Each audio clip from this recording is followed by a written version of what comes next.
তো 1947 সালে যখন ব্রিটিশরা চলে গেল তখন কিন্তু শান্তি আসে না। তখন আমরা জানতে পারলাম যে না, ব্রিটিশরা চলে গেছে, শান্তি তো আসতেছে না। কেন আসছে না? পাকিস্তানিদের কারণে শান্তি আসছে না, তাহলে পাকিস্তানিদেরকে তাড়াতে হবে। তো আমরা 23 বছর সংগ্রাম করার পরে সর্বশেষ চূড়ান্ত আমরা মুক্তিযুদ্ধ করলাম 71-এ, তবুও শান্তি আসলো না। শান্তি আসলো না যখন বঙ্গবন্ধু এদেশে ফিরে এসে তিনি রাষ্ট্র পরিচালনা শুরু করলেন। 72 সালে সংবিধান রচিত হলো। 75 সালে যখন বাকশাল, 75-এর জানুয়ারিতে যখন বাকশালের ইয়েটা করা হলো, তখন মানুষের মানে মনের মধ্যে ইয়ে আসলো যে না, আসলে অশান্তি, এখন অশান্তির মূল কারণ বাকশাল, অশান্তির মূল কারণ বঙ্গবন্ধু। তো সেখানে একটা কূ ঘটলো এবং 15ই আগস্ট বঙ্গবন্ধুকে হত্যা করা হলো শান্তি প্রতিষ্ঠার জন্য। যারা হত্যা করেছিল তারা আসলে বাংলাদেশে শান্তি প্রতিষ্ঠা করার জন্য বঙ্গবন্ধুকে হত্যা করলো। তাহলে অশান্তির কারণ একবার ব্রিটিশ, একবার পাকিস্তানি, একবার বঙ্গবন্ধু অশান্তির কারণ হয়ে উঠলেন। একে একে দেখা গেল যে কোন সরকারই কিন্তু বাংলাদেশে ঠিকঠাক টিকতে পারলো না। যারা টিকলো পরবর্তীতে 91 সালে যখন গণতান্ত্রিক সরকার, অর্থাৎ আমরা এরশাদ সরকারের বিরুদ্ধে ব্যাপক একটা গণ অভ্যুত্থানের মাধ্যমে তাকে স্বৈরাচারের পতন ঘটলো এবং 91 সালে বিএনপি সরকার ক্ষমতায় আসলো। এরপরও কোন সরকার কিন্তু পরপর 2টা টার্মে জনগণের ম্যান্ডেট নিয়ে তারা ক্ষমতায় থাকতে পারে না। কেন? কারণ জনগণ মনে করছে এই সরকারই হচ্ছে অশান্তির মূল কারণ। তাহলে এই দুর্নীতি বন্ধ করতে গেলে, এই অশান্তি বন্ধ করতে গেলে, এই সুদ ঘুষ ব্যভিচার ইত্যাদি যদি বন্ধ করতে হয়, তাহলে আমাদের আসলে এই সরকারটা পাল্টানো দরকার। বারবার সরকার আমরা পাল্টিয়েছি। সর্বশেষ এই ফ্যাসিবাদী সরকারের আমরা 16 বছরের যাতাকলে পিষ্ট হয়ে শেষ মাসে আবারও 2024 সালে আমরা পুনরায় গণ অভ্যুত্থান করলাম। তাহলে ব্যাপারটা হচ্ছে আমরা বারবার মনে করছি অশান্তির কারণ হচ্ছে শাসক, কিন্তু এখানে আমরা বলছি অশান্তির মূল কারণ শাসক নয়।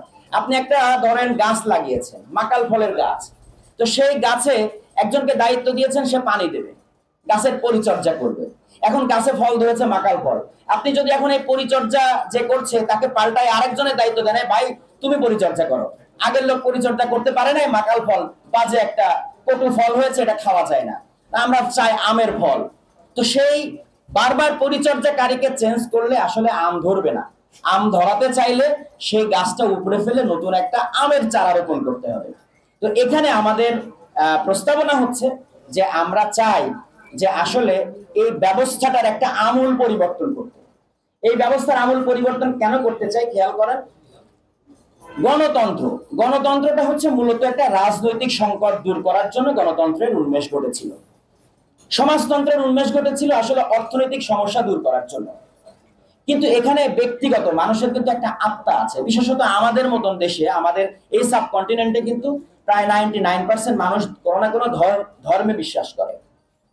তো যেহেতু সে ধর্মে বিশ্বাস করে এবং মানুষের ব্যক্তিগত যে চরিত্র, সেই চরিত্রকে পরিশুদ্ধ করার জন্য ধর্মের কোনো বিকল্প নেই। আপনি গণতন্ত্র দিয়ে তার চরিত্রকে পরিশুদ্ধ করাটা সম্ভব নয়, কারণ সেখানে কিন্তু আখিরাতের কোনো সেন্স নাই, সেখানে কিন্তু আল্লাহ ভীতি এই জিনিসটা নাই। সেখানে শুধু আইন দিয়ে তাকে কঠোরভাবে আইন প্রয়োগ করার মধ্য দিয়ে তাকে আপনি অন্যায় থেকে ফেরাতে চাচ্ছেন, কিন্তু আইন শৃঙ্খলা বাহিনী সে তো সব জায়গায় থাকছে না এবং থাকা সম্ভব না। কাজে তাকে যে একটা আধ্যাত্মিক ভাবে তাকে অনুপ্রাণিত করে যে অন্যায় থেকে বিরত রাখতে হবে, সেই ক্ষেত্রে ধর্মের কোনো বিকল্প নাই এবং এদেশের মানুষের কিন্তু ধর্ম বিশ্বাস আছে। তো আমাদের প্রস্তাবনা হচ্ছে যে এই ধর্ম বিশ্বাসকে কাজে লাগিয়ে ইসলামে যেমন একদিকে ধর্মের মাধ্যমে ব্যক্তিগত চরিত্র পরিশুদ্ধ করার উপায় আছে, নামাজ, রোজা, হজ, যাকাত ইত্যাদি আছে, পাশাপাশি তার একটা রাষ্ট্র দর্শন আছে। ইসলাম দিয়ে রাষ্ট্র পরিচালিত হয়েছে, রাসূলুল্লাহ সাল্লাল্লাহু আলাইহি ওয়াসাল্লাম রাষ্ট্র পরিচালিত করেছেন। এখানে অর্থনীতি, দণ্ডবিধি, সামগ্রিক একটা ব্যবস্থা ইসলামে রয়েছে। তার মূলনীতি পবিত্র কোরআনে আল্লাহ রাব্বুল আলামিন বিভিন্ন আয়াতে দিয়েছেন। তো আমরা সেই আয়াত থেকে রেফারেন্স দিয়ে আমরা এই বইয়ের মধ্যে তুলে ধরেছি সেই ব্যবস্থাটার একটা আধুনিক ভার্সন, আধুনিক রূপ।